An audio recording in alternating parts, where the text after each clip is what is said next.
जम्मू कश्मीर में बाइसरण में जो आतंकी हमला पाकिस्तान ने किया था, उसके बाद मुंहतोड़ जवाब पाकिस्तान को ऑपरेशन सिंदूर के माध्यम से मिल चुका है। लेकिन क्या पाकिस्तान एक बार फिर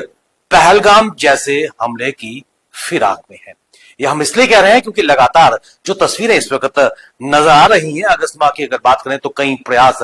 पाकिस्तान द्वारा किए गए हैं, घुसपैठ के प्रयास, और उसके अलावा कहीं ना कहीं जो जम्मू कश्मीर में लगभग आतंकवाद अंतिम सांसें गिनता हुआ नजर आ रहा है, उसको एक बार फिर जीवित करने का प्रयास पाकिस्तान और पाकिस्तान की खुफिया एजेंसी आईएसआई कर रही है। आपको बताते चले कि सूत्रों के हवाले से जो बड़ी तस्वीर निकलकर सामने आ रही है, ये स्पष्ट तौर पर माना जा रहा है कि लगभग जो स्लीपर सेल्स हैं उनको पाकिस्तान एक्टिवेट करता हुआ नजर आ रहा है, और इस कड़ी में लगातार प्रयास किए जा रहे हैं कि जो एलओसी से सटे इलाके हैं, अंतर्राष्ट्रीय सीमा से सटे इलाके हैं, वहां पर जो लॉन्चिंग पैड्स हैं उनको एक बार फिर या तो एक्टिवेट किया जा रहा है या नए लॉन्चिंग पैड्स भी बनाए जा रहे हैं। और इन लॉन्चिंग पैड्स में यह माना जा रहा है कि 40 से ज्यादा आतंकी मौजूद हैं, और इसीलिए स्वर उठना लाजमी है कि क्या पहलगाम के बाद या पहलगाम की तर्ज पर पाकिस्तान एक बार फिर अटैक करने की तैयारी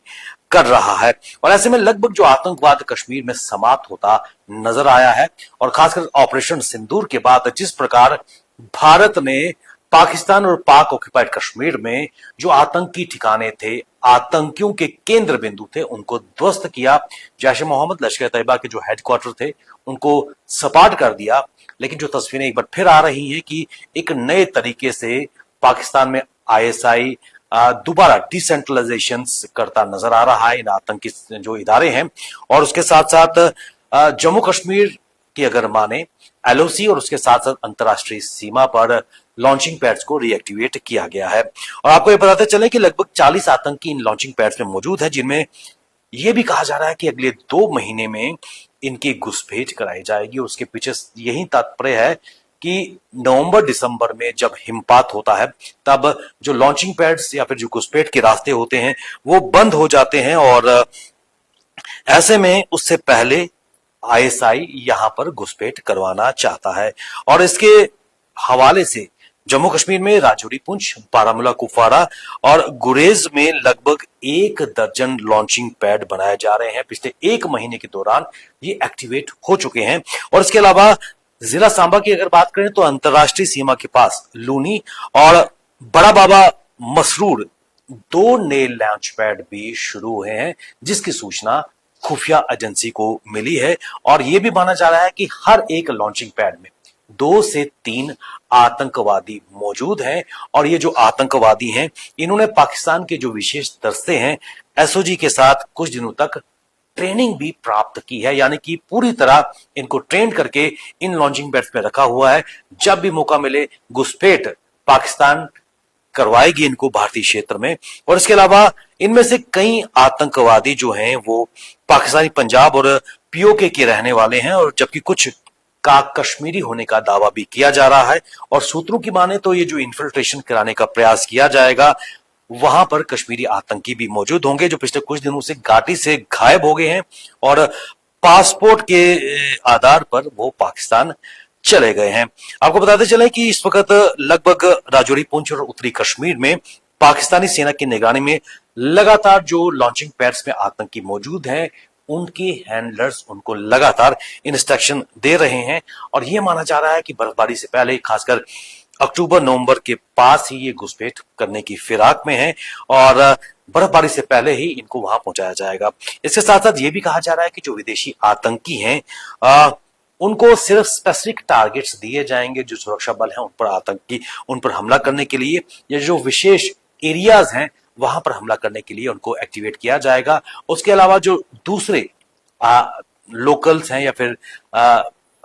कश्मीरी जो आतंकवादी हैं, उनको विभिन्न टारगेट्स दिए जाएंगे, जिनमें ग्रेनेड फेंकने से लेकर और दीगर चीजों के लिए इस्तेमाल भी किया जाएगा। तो ये मान के चले कि इस वक्त ना केवल पाकिस्तान की तरफ से जम्मू कश्मीर में जो लॉन्चिंग पैड्स हैं उनको एक्टिवेट किया जा रहा है, उसके पीछे माना जा रहा है कि एक सोची समझी साजिश पाकिस्तान द्वारा की जा रही है। और उसके साथ साथ नार्को टेररिज्म मॉडल को भी बल दिया जा रहा है, ताकि हवाला के जरिए पैसा बनाया जा सके और ड्रग्स एक माध्यम है जिसके जरिए इजी मनी बनाई जाएगी। इसके अलावा यह भी कहा जा रहा है कि कश्मीर में गाइड्स की मदद कम से कम ली जाएगी और वहां पर जीपीआरएस कोड या फिर मैट्रिक्स कोड का इस्तेमाल किया जाएगा एक जगह से लोकेशन से पहुंचने के लिए दूसरी तरह, ताकि ये आतंकवादी पकड़े ना जाए। लेकिन आपको बताते चले कि पिछले अगस्त की अगर बात करें तो कई स्थानों पर घुसपैठ के प्रयास हुए थे जिनको भारतीय सेना ने विफल बना दिया था और इसके अलावा जो छुपे हुए आतंकवादी थी उनको चुन चुनकर उनके बिलों में मार गिराया है भारतीय सेना ने। तो कुल मिलाकर एक बड़ी साजिश पनपती हुई नजर आ रही है जिसके पीछे स्पष्ट तौर पर पाकिस्तान और पाकिस्तान की खुफिया एजेंसी आईएसआई का हाथ बिल्कुल सामने है। और यह भी माना जा रहा है कि जिस प्रकार ऑपरेशन सिंदूर में पाकिस्तान और पाक ऑक्युपाइड कश्मीर में जो आतंकियों के केंद्र बिंदु थे, ठिकाने थे, उनको तबाह कर दिया है। एक बार फिर उनकी नए सिरे से रिकंस्ट्रक्शन हो रही है। लगभग 300 से ज्यादा मरकज पूरे पाकिस्तान में तैयार किए जा रहे हैं। उसके लिए एक बड़ी ड्राइव फंड रेजिंग की भी की जा रही है और इसके पीछे मंशा यही है कि 300 से ज्यादा जब पूरे पाकिस्तान में जो मदरसे बनाए जाएंगे वो कहीं ना कहीं उनका इस्तेमाल यही ट्रेनिंग देने के लिए, माइंड चेंज करने के लिए, इंडोक्ट्रिनेशन के लिए किया जाएगा और उनको भी जब अगर चुना जाएगा निशाना भारतीय सेना की तरफ से, भारतीय फोर्सेस की तरफ से, तो उतना डैमेज ना हो पाए। तो कुल मिलाकर भारत पूरी तरह तैयार है, आतंकियों के मंसूबों को जान चुका है और निश्चित तौर पर चौकसी सीमाओं पर बढ़ चुकी है। नई रणनीति के साथ इस वक्त भारतीय सेना काम कर रही है। बने रहिए आप हमारे साथ, हमें दीजिए इजाजत। नमस्कार।